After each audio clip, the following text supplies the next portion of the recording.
Hola, hola, muy buenos días.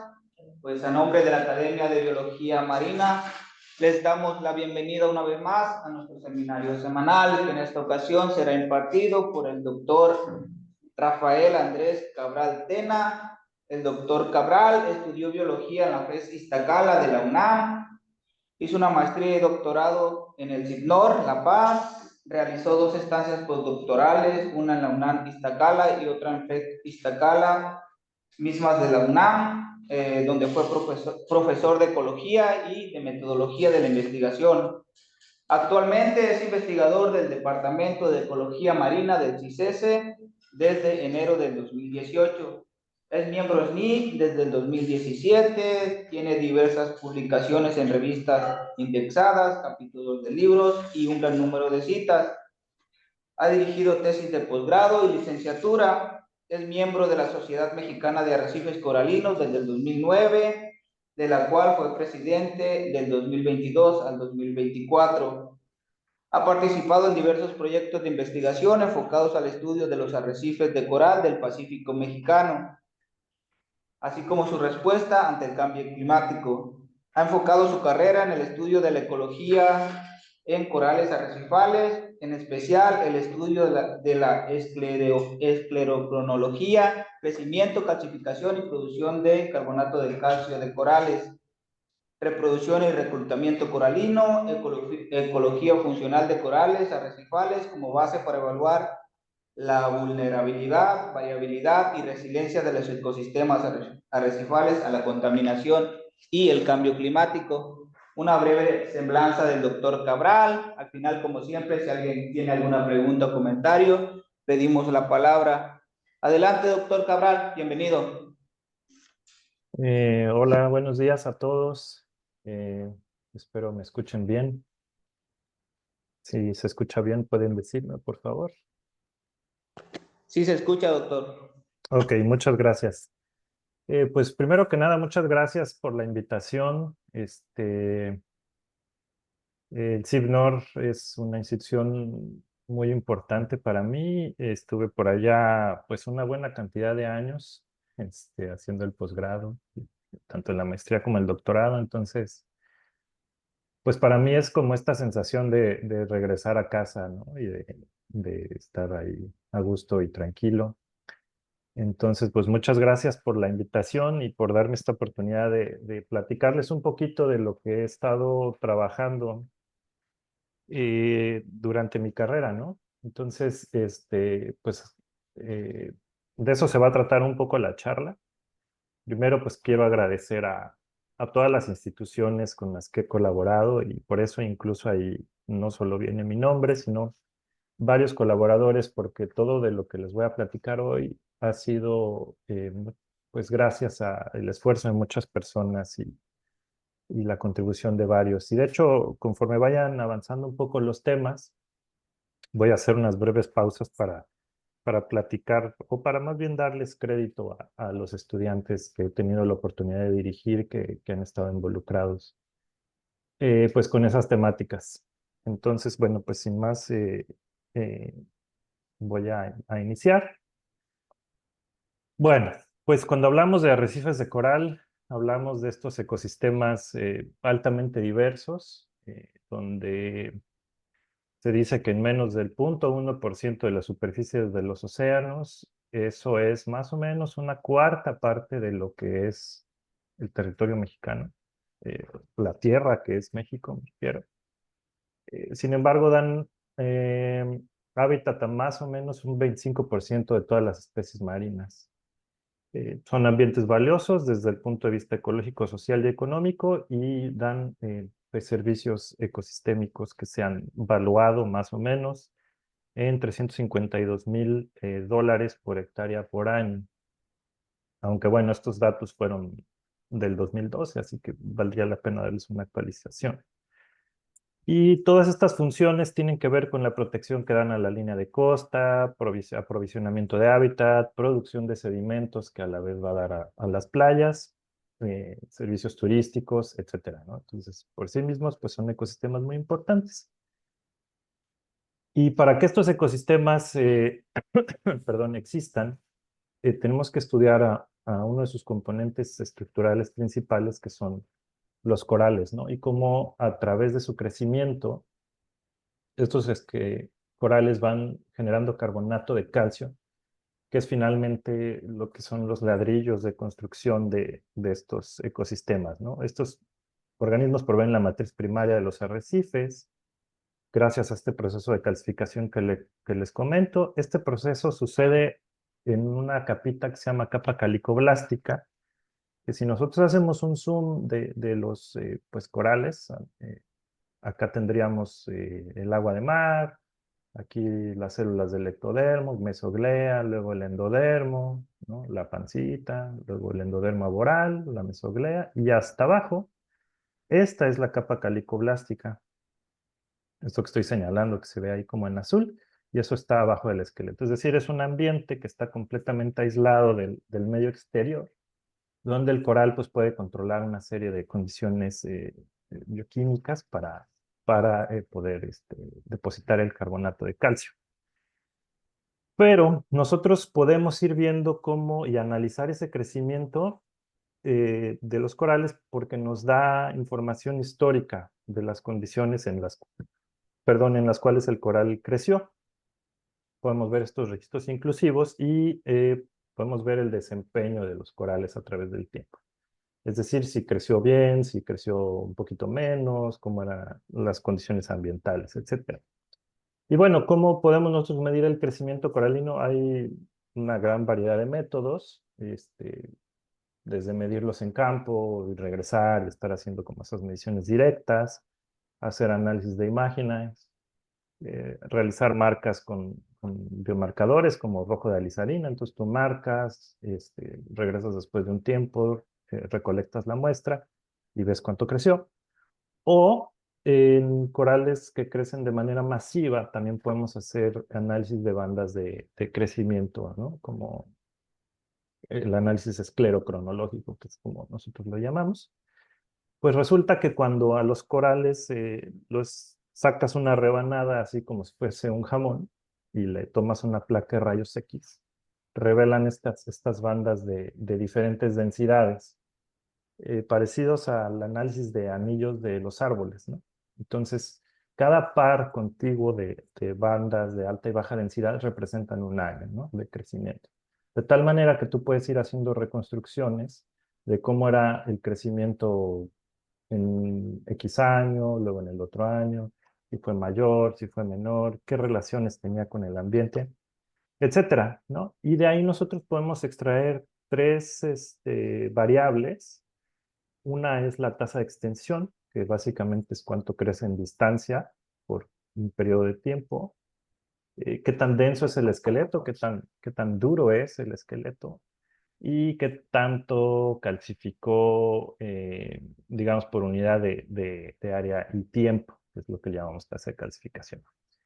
Y a través de estas tres variables es que nosotros podemos saber cuál fue la variabilidad natural en el crecimiento y su relación con el ambiente, por ejemplo, con la temperatura superficial del mar, ¿no? Este es otro ejemplo que les traigo de corales y cuando les buscas revelar las bandas de crecimiento, esto es con luz ultravioleta, donde se ve ahí perfectamente también el bandeo y puedes ir haciendo estas reconstrucciones. Entonces, bueno, les decía que puedes ir viendo qué relación tiene, por ejemplo, con el ambiente. Aquí les traigo algunos ejemplos de temperatura, donde inicialmente, conforme o sea, lo que se empezó a observar es que la tasa de calcificación tenía una alta correlación con la temperatura del océano, ¿no? Entonces, conforme aumentaba la temperatura, también lo hacía la calcificación, ¿no? O en épocas cálidas la calcificación era más alta, ¿no? Esto pues sí depende un poco de la ubicación geográfica de la especie, pero en general este era el patrón. Hasta que se empezaron a romper ciertos umbrales y encontrábamos ahora el efecto pues contrario, ¿no? Es decir, se atraviesa un cierto umbral de temperatura y la calcificación empieza a disminuir y esto se ha observado en muchísimas especies, ¿no? Incluso antes del blanqueamiento hay efectos deleterios en la calcificación. Pero bueno, en el Pacífico mexicano, que sabemos, que hemos estado trabajando. Estos son los principales géneros de corales que habitan en el Pacífico mexicano. Acá tenemos a los corales Posilópora, que son corales ramificados, que dan una alta tridimensionalidad y unas altas tasas de calcificación. Porites, que son más bien como incrustantes, como que hacen costritas. Pavona, que son como masivos, es decir, hacen como piedras grandes. Y pues también tenemos a los amófora, que son algo extraño, ¿no? No son ni una cosa ni la otra, pero son como muy pequeñitos también. Y que hemos trabajado en el Pacífico mexicano, pues esta es el mapa de cómo tenemos más o menos ya estimadas las tasas de crecimiento de los corales arrecifales a lo largo del Pacífico, ¿no? Por ahí nos faltan un par de sitios o regiones como Michoacán y eso, pero en general tenemos ya una muy buena idea de cómo están. Me faltaba poner acá a los porites de Revillagigedo. Y lo que hemos estado trabajando pues son temáticas variadas, ¿no? Desde descripciones, variación espacial y temporal, efecto del ambiente en el crecimiento, diferencias en el crecimiento entre sexos, crecimiento de Pavona y Porites suele ser más bajo que en otras regiones. Hasta ahora no hay evidencias temporales, sin embargo, sí hay pérdida de algunas variables del crecimiento con el paso del tiempo, solamente algunas, ¿no? Todavía no encontramos un patrón general, pero ahí la llevamos. Relaciones positivas entre la tasa de calcificación y la temperatura del océano. Y lo que sí hemos encontrado es evidencia de disminución del crecimiento asociado a eventos de variabilidad térmica, como niños y ese tipo de cosas. Y bueno, estos son algunos de los estudiantes que he tenido oportunidad de dirigir con estas temáticas, ¿no? Mari, Alexis, Carolina y Carla. Y bueno, en resumen, ¿qué es lo que estamos observando? De este lado tenemos a los sitios más norteños y de este lado a los sitios más sureños, ¿no? Este, en general, pues que Posilópora es quien tiene la tasa de calcificación más alta del Pacífico en general. De ahí le siguen Pavona y hasta abajo tenemos a Porites, ¿no? Entonces, si recordamos estas formas, Posilópora son estas especies ramificadas, más grandes. Pavona son estas especies pues masivas, grandes. Y Porites es en general este coral, que es como muy costroso, ¿no? Y que se va pegando en las rocas. Y ese es el patrón general que tenemos a lo largo de todo el Pacífico mexicano.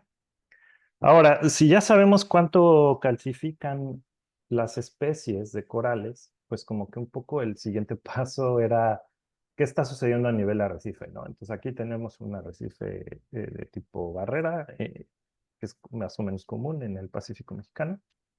Y nosotros tenemos esta configuración, ¿no? En algunos sitios.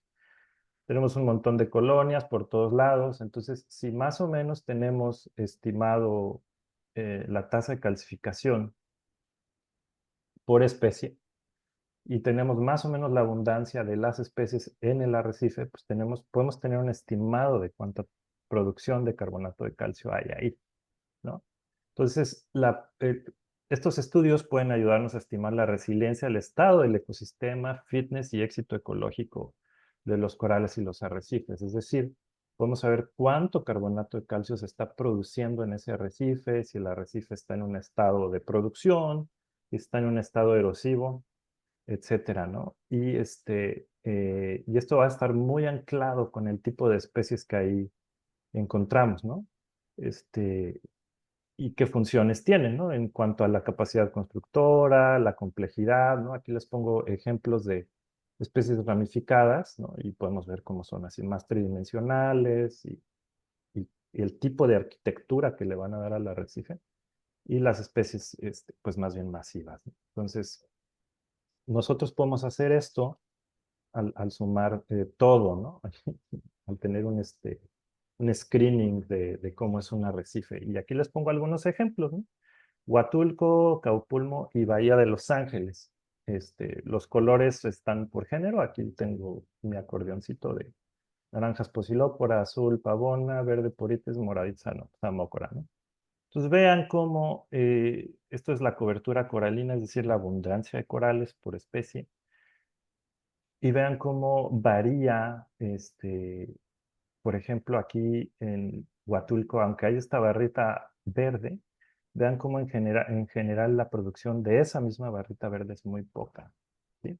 Vean en Bahía de Los Ángeles, aunque la barrita verde, es decir, hay mucha abundancia de, de porites, la producción que en realidad genera porites es muy bajita, ¿no? Entonces, como que no solamente importa que haya corales, sino qué corales son los que están ahí para estimar cuánto se está produciendo.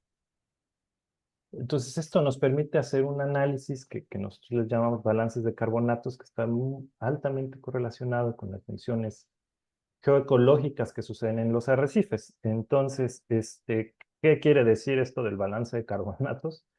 Pues básicamente es hacer una suma y una resta, ¿no? Una suma de todos aquellos procesos que generan carbonato de calcio en un arrecife coralino, como la producción por corales, la producción secundaria, que son todos aquellos otros calcificadores que no son corales, pero que sí suman carbonato, como algas coralinas, briozoarios, moluscos, etcétera. Y el proceso de cementación y litificación. El proceso de cementación básicamente es este, cuál es el material que pega todo este carbonato de calcio y que forma una piedra caliza, ¿sí? Entonces, eso es todo lo que suma. Y luego tenemos que, ahora sí que restar todo lo que erosiona, que son pues todos los organismos bioerosionadores como peces, erizos, ¿no? Que por su propia alimentación están como raspando un poco el arrecife. Procesos erosivos de perforación como esponjas, gusanos, etcétera. Erosión física y erosión química, ¿no? ¿Y por qué es importante establecer, ahora sí que cuánto suma, cuánto resta? Porque al final vamos a tener un resultado de cuánto carbonato se está generando en ese arrecife, cuánto se está quedando ahí, que está altamente correlacionado con mantenimiento de biodiversidad, biomasa, protección a la línea de costa, generación de arenas, generación de playas y qué tan rápido puede crecer un arrecife para, por ejemplo, alcanzar la subida del nivel del océano.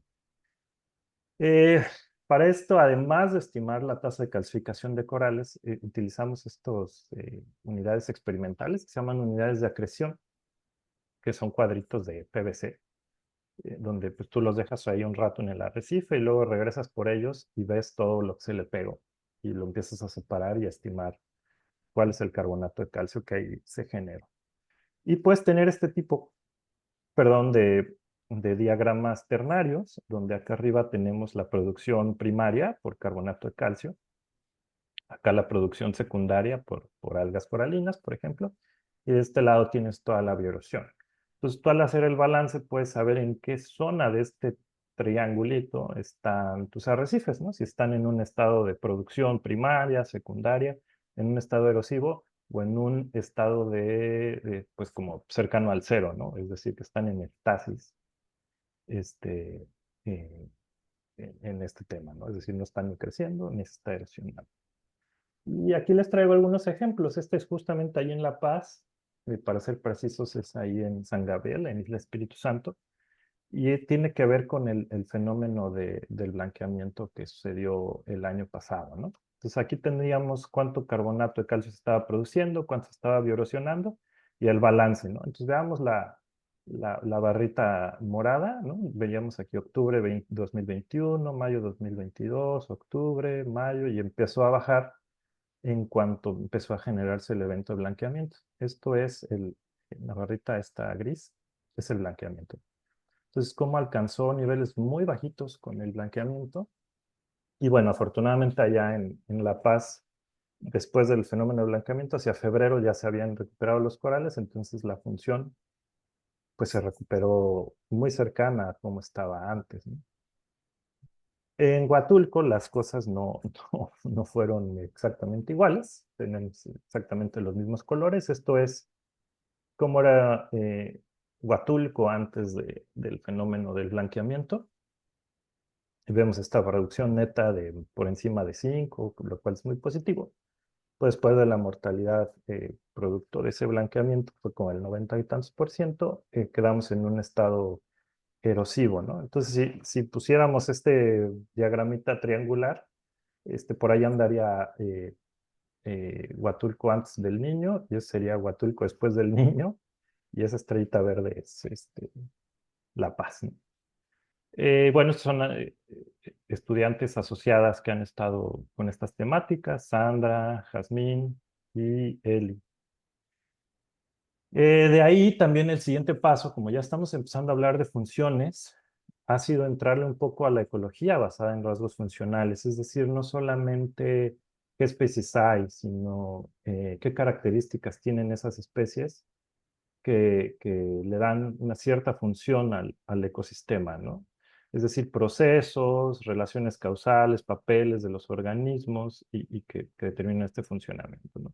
Principalmente enfocado hacia procesos ecológicos, ¿no? Por eso aquí pongo este ejemplo de peces, donde es muy, muy claro verlo, ¿no?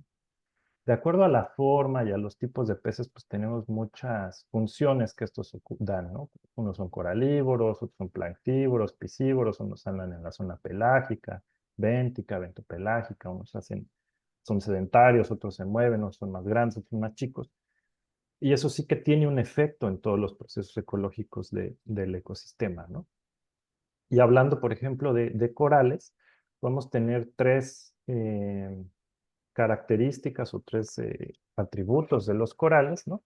De tal manera que podemos tener especies tipo A, tienen una baja complejidad estructural, es decir, que son colonias chiquitas y una baja tasa de calcificación, pero que tienen mucha abundancia, especies tipo B, que tienen más o menos la mitad de todo, o especies tipo C, que hay una alta complejidad y una alta tasa de calcificación, pero poca abundancia, ¿no? Entonces, dependiendo cómo estén las abundancias de estas especies, es cómo se va a configurar el arrecife y qué resultado vamos a tener en términos de procesos ecológicos. Si va a haber un arrecife complejo, o un arrecife más simple, o un arrecife grande, chico, tridimensional o más plano, ¿no? Y hablar de eso es hablar del potencial funcional de la comunidad arrecifal. Y aquí les traigo este ejemplo clásico, que son fotografías del Caribe, donde si las vemos a simple vista, pues aquí vemos un montón de corales y vemos un montón de corales grandes, tridimensionales, ¿no? Y acá también vemos un montón de corales. Todas esas manchitas verdes que se alcanzan a ver son corales porites. Entonces, en abundancia, la verdad es que están más o menos iguales. Vemos un montón de corales en ambas fotografías. Pero si vemos la función, si vemos la complejidad y si vemos cuánto carbonato de calcio se está depositando, es muy distinto, ¿no? Aquí se ve luego como es más tridimensional y aquí como todo eso es plano. Entonces, si nos vamos solo por la abundancia de corales, decíamos, pues en ambos arrecifes hay una cobertura del 50%, pues qué padre, ¿no? Pero sí hay que ver ahora sí que aquí la identidad importa mucho, ¿vale? De esta manera, pues podemos hablar de diversidad funcional. Y bueno, entre otros, pero se habla de tres índices principales, ¿no? La riqueza, la equitatividad y la divergencia funcional, que nos habla de esa complementariedad de funciones en arrecifes coralinos, ¿no? ¿Qué tantas funciones hay y qué tan variadas son y qué tanta divergencia hay dentro de las funciones? Es decir, qué tan diferentes son las especies entre ellos y cómo está repartida la biomasa o la abundancia en el ecosistema. Y de lo que hemos trabajado, pues es les traigo algunos ejemplos, ¿no? Esto es en Huatulco, donde vemos aquí arriba la abundancia de corales igual por especie, y acá un índice que se llama índice de función arrecifal, que tiene que ver con cómo se construyen los arrecifes. Y vean esto, ¿no? O sea, estos dos arrecifes, que se llaman Jicaral y Dos Hermanas, vean cómo, aunque la abundancia no es tan alta, en realidad la función es bastante elevada con respecto a los otros por el tipo de especies que están. Y vean aquí a Dos Hermanas, ¿no? Hay una alta abundancia de porites, otra vez, este coral incrustante, pero funcionalmente la verdad es que da muy poquito, ¿no? Y vean estas barritas azules que aunque son chiquitas, como que crecen bastante, que son los pavonas, y vean estas barritas anaranjadas, que aquí en Dos Hermanas es muy evidente, ¿no? Que hay la abundancia de ese coral es muy poquita, pero funcionalmente es muy importante, ¿no? Da mucha tridimensional al ecosistema. También hemos hecho ensayos así a lo largo del Pacífico mexicano. Aquí hay, esto es la cobertura, es decir, simplemente la abundancia. Y Huatulco aquí antes era el que era el más abundante y más con una función más elevada. Pero vean este ejemplo, Bahía de la Paz y Bahía de Banderas. Esto es en Islas Marietas, esto es en Isla Espíritu Santo. 43% de cobertura o abundancia, 26% digamos en el otro, pero funcionalmente Islas Marietas es un poquito más alto. Podríamos decir que son iguales, ¿no? Porque, aunque hay coberturas distintas, es porque eh, pues el tipo de especies que ahí habitan. Esto también ha permitido ver algunos patrones históricos en el Caribe, donde no es igual la recuperación en términos de cobertura que en términos funcionales. Esta es una tesis de maestría muy interesante que estimó la efectividad de un programa de restauración utilizando la parte funcional. Entonces aquí vemos cómo, por ejemplo, con la cobertura, si nada más venimos cobertura, le fue muy bien al programa, incluso hasta rebasó los valores históricos iniciales de cobertura, pero funcionalmente todavía no recupera ese, esa, ese estado inicial, digamos, ¿no? A pesar de que han pasado bastantes años. Esto es en Islas Marietas.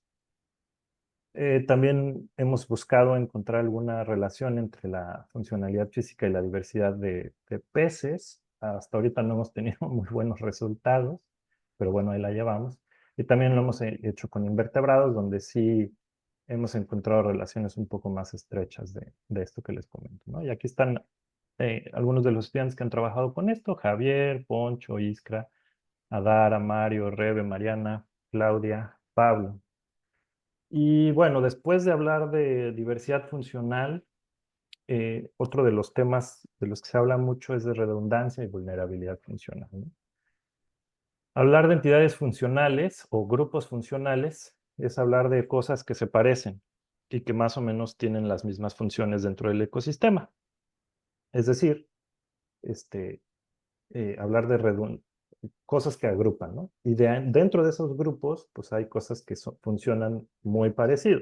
Y ahí es cuando hablamos de redundancia funcional. Es decir, que varias especies desempeñan funciones similares en el ecosistema. Y eso también nos hace, ahora sí que hablar al contrario, que es de la vulnerabilidad funcional, que es decir, cuántos grupos solamente tienen una especie. Y aquí traigo un ejemplo. Pongamos este arrecife, ¿no? Esta es toda la comunidad, todo el potencial funcional, y estos son los grupos funcionales, ¿no? Este tiene 3 especies, una y una, esta dos y esta dos. Pongamos que ocurre un evento ambiental donde se eliminan algunas de las especies, ¿no?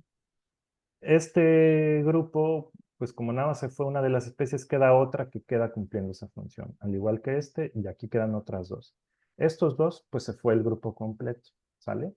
Entonces, esta redundancia como que permite que aunque se vaya una especie, permanezca la función dentro del ecosistema. Ahora, cuando hablamos de esa redundancia, de lo que también tenemos que hablar para que esa redundancia sea real, es hablar de diversidades de respuesta. Esto es la idea de que los diferentes actores responden de maneras diferentes al ambiente.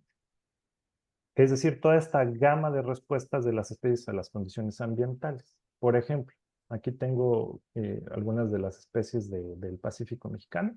Acá están todos los Posilópora, acá una Porites y las Paguanas, acá lejos.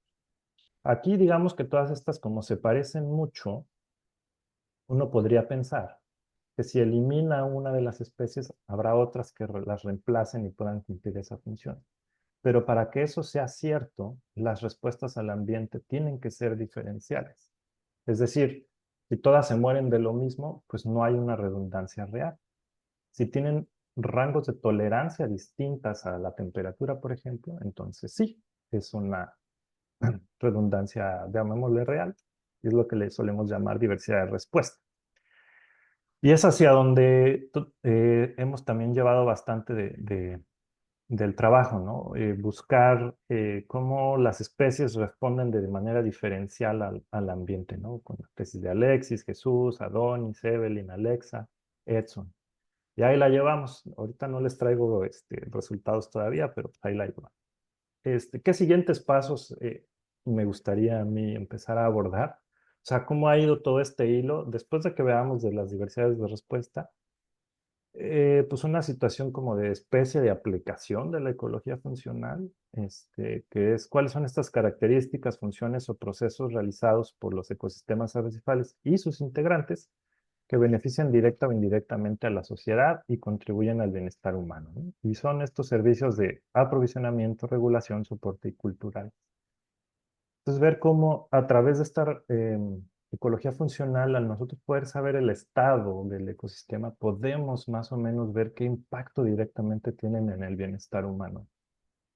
Y en peces es muy sencillo de ver, ¿no? Cuestiones de pesca, regulación de nutrientes, de reciclamiento de nutrientes culturales, pues a las personas que les gusta ir a verlos y todo, ¿no? Entonces, se pueden utilizar todos estos indicadores y todos estos índices como herramientas para manejo y toma de decisiones de manera muy, muy interesante.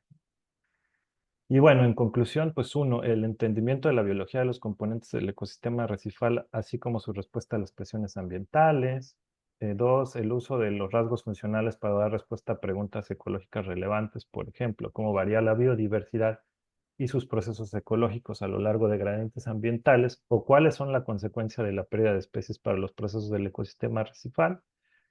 Tres, utilizar la información generada para evaluar de una manera práctica el estado ecosistémico y su resiliencia ante un ambiente cambiante y aplicar este conocimiento para evaluar cuáles son las características funcionales o procesos realizados por los ecosistemas arrecifales y sus integrantes y que benefician de manera directa o indirecta a la sociedad y al bienestar humano. Esto lo pongo como conclusión porque han sido como que las etapas y las fases que he ido llevando desde estudiar ecología, perdón, biología, digamos, básica, hablando de reproducción, crecimiento, dinámica de poblaciones, etcétera. Cómo eso lo podemos ir llevando poco a poco hasta aplicarlo de manera muy chida a cuestiones que tienen que ver ya directamente con el bienestar humano. Bueno, agradezco mucho a todos mis colaboradores. Aquí pues solamente pongo algunas fotos de gente por ahí que pues reconocen y todo. Y pues también a fondo, todos los que andan fondos, instalaciones, etcétera. Y pues nada, muchas gracias a ustedes. Y pues cualquier pregunta, aquí estoy al pendiente. Gracias. Agradecemos al doctor Cabral por su presentación, un tema muy interesante. ¿Alguien tiene alguna pregunta o comentario para el doctor Cabral?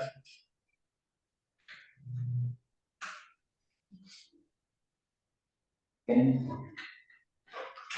Hola, doctor. Buenos días. Muchas gracias por su presentación.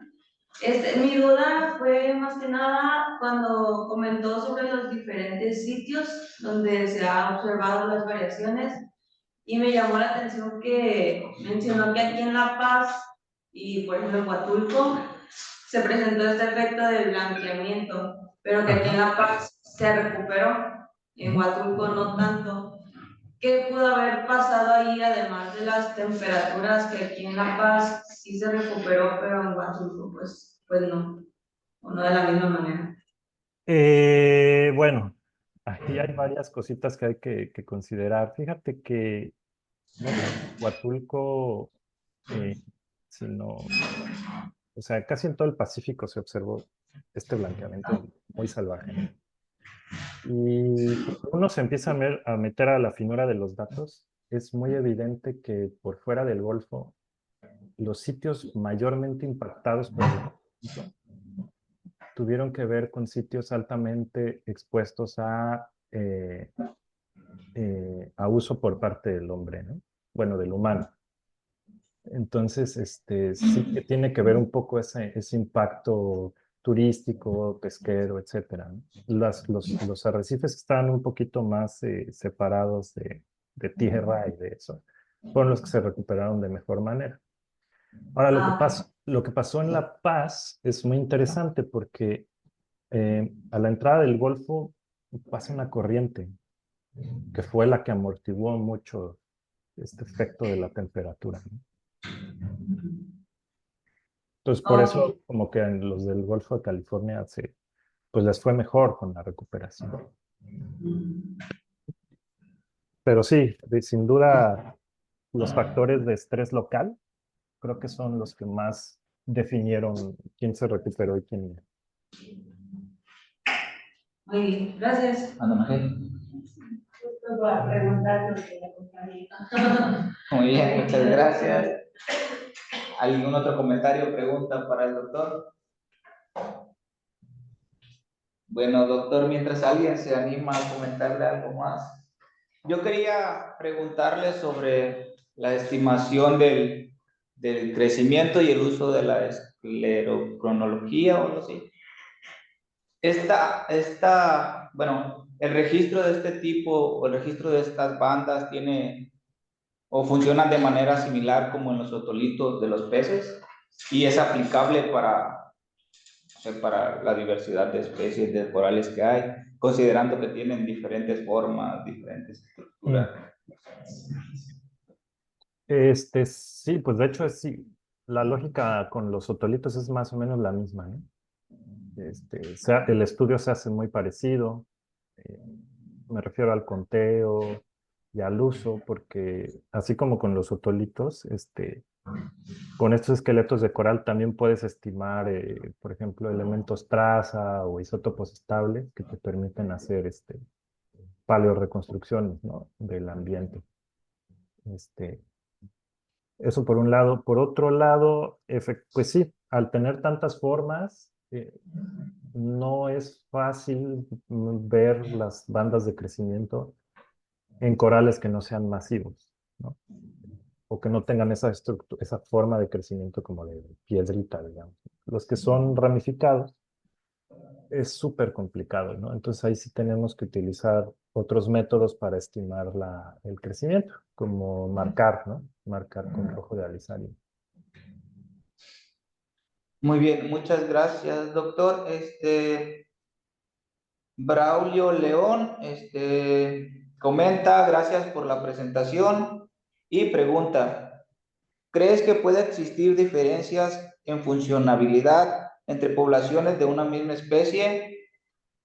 No sé si eso se ha planteado. Considero que se habló más de nivel a género o especies. Gracias, Braulio. Sí, sí, yo agrupé aquí un poquito a nivel de género, un poco para hacer la plática un poquito más fluida, más tranquila. Pero sí, definitivamente a nivel de especie hay diferencias y, y no solo a nivel de especie, sino, por ejemplo, no es lo mismo un coral que crece en La Paz que un coral que crece en Huatulco. Tienen tasas de crecimiento diferenciales por las propias condiciones del ambiente. Entonces, sí, toda esa variación hay que incluirla cuando uno hace este tipo de análisis de lo más que se pueda, ¿no? Digo, uno siempre termina a lo mejor haciendo algunas triples hartos mortales, pero sí, lo ideal es considerar toda esa variación. Muy bien, muchas gracias. ¿Alguna otra pregunta, comentario? Paulina comenta, muy interesante todo lo que estudia, doctor. Aparte de las corrientes que mencionas que entra al Golfo, ¿consideras que los corales de esta zona tienen otras características funcionales que los benefician? Hola, Paulina. Pues puede ser que sí, puede ser que sí. Por eso creo que es importante estudiar estas diversidades de respuesta. Eh, Ver si hay alguna característica eh, pues que les esté permitiendo tener este fenotipo, ¿no? De resistencia. Puede ser alguna cuestión genética, puede ser una cuestión de linaje, o puede ser también el tipo de zooxantela que tienen, ¿no? Bueno, eh, alga endosimbióticos. Puede ser eso también. Ujú. Muy bien. ¿Alguna otra pregunta, comentario? Doctor, hablaba de tres características, ¿no? De los corales. Creo que era cobertura, complejidad y producción de carbonatos, algo así. Ajá.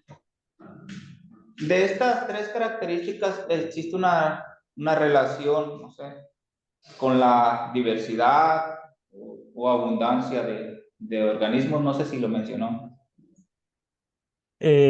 Pues fíjate que eso es como que lo hemos estado tratando de plantear un par de veces, ¿no? Porque como que se antoja decir que mientras más corales hay y más complejos son, uno espera encontrar mayor diversidad, por ejemplo, de peces, ¿no? O de invertebrados. Y fíjate que en peces no nos han salido tan claros los análisis. En invertebrados sí un poco más, ¿no? Pero en peces parece ser que no necesariamente tiene que ser un ambiente dominado por corales lo que favorece esa diversidad y abundancia de peces, ¿no? Sino más bien un ambiente como más heterogéneo, que haya como más cosas, ¿no? Más rocas, más algas, coralinas, etcétera, ¿no? Porque en este tipo de arrecifes del Pacífico, cuando empiezan a ser muy dominantes los Posilopora, por ejemplo, se genera como que una placa donde se empiezan a cerrar mucho las ramas de los corales, ¿no? Entonces se vuelve así como súper complicado para las especies estar allí. Y el espacio que queda es muy, muy poco. Muy bien, muchas gracias, doctor. De las personas conectadas, ¿alguien quiere comentar algo?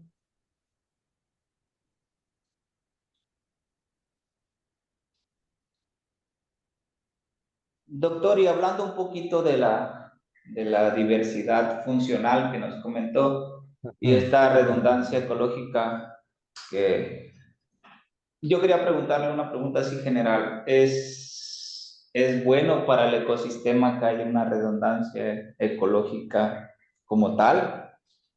¿Es Sí, beneficioso o le eh, afecta tal?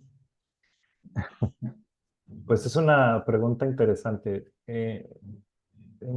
Teóricamente sí, ¿no? Mientras más redundancia hay, pues es un ecosistema más resistente, ¿no? A los cambios, ¿no?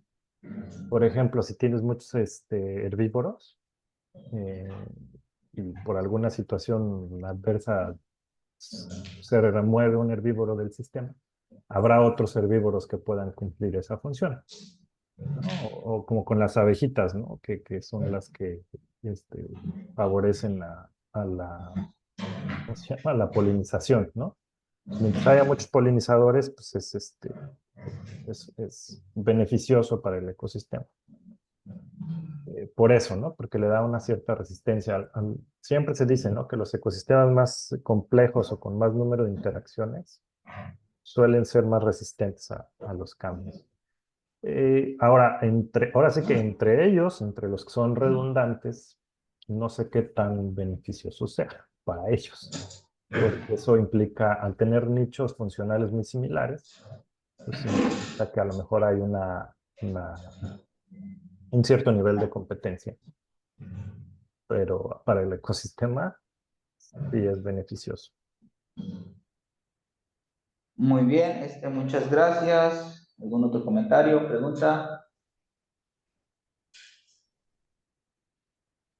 Bueno, doctor, al parecer no hay más preguntas ni comentarios para usted. ¿Ok? Pues si es así, no queda más que agradecerle por su presentación y por aceptar la invitación en participar en nuestro seminario. Muchas gracias y en los próximos días le hago llegar su constancia de participación. Ok, muchísimas gracias.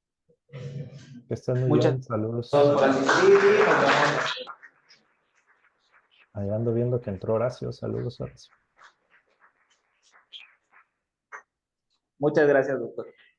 Bye, que estén bien.